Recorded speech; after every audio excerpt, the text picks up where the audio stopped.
അനുദിന വിശുദ്ധർ ഫെബ്രുവരി 21 വിശുദ്ധ പീറ്റർ ഡാമിയൻ. വിശുദ്ധ പീറ്റർ ഡാമിയൻ 1007 ഇറ്റലിയിലെ റവന്നയിൽ 7 മക്കളിൽ അവസാനത്തെ ആളായി ജനിച്ചു. 11-ാം നൂറ്റാണ്ടിലെ പരിഷ്കർത്താവും ബിഷപ്പും എഴുത്തുകാരനുമായിരുന്നു അദ്ദേഹം. സഭയുടെ ഡോക്ടർ എന്നും അദ്ദേഹം അറിയപ്പെടുന്നു. 1047 റോമിൽ നടന്ന ഒരു സിനഡിൽ പങ്കെടുക്കുകയും സഭാ തീഷ്ണതയുടെയും വൈദിക അച്ചടക്കത്തിനായും ഗ്രിഗറി 6-ാമൻ മാർപ്പാപ്പയെ പ്രോത്സാഹിപ്പിക്കുകയും ചെയ്തു.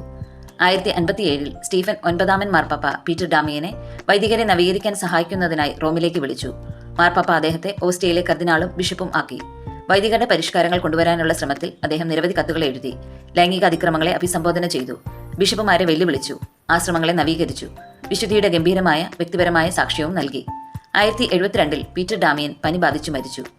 11-ാം നൂറ്റാണ്ടിലെ ഏറ്റവും പ്രധാനപ്പെട്ട വ്യക്തികളിൽ ഒരാൾ, ഏകാന്തതയെ സ്നേഹിക്കുന്നവനും അതേസമയം സഭയുടെ നിർഭയനും നവീകരണ ദൗത്യത്തിൽ വ്യക്തിപരമായ പ്രതിജ്ഞാബദ്ധവുമായിരുന്നു എന്നാണ് ബെനഡിക്ട് 16-ാമൻ മാർപ്പാപ്പ അദ്ദേഹത്തെ വിശേഷിപ്പിച്ചത്. നന്ദി.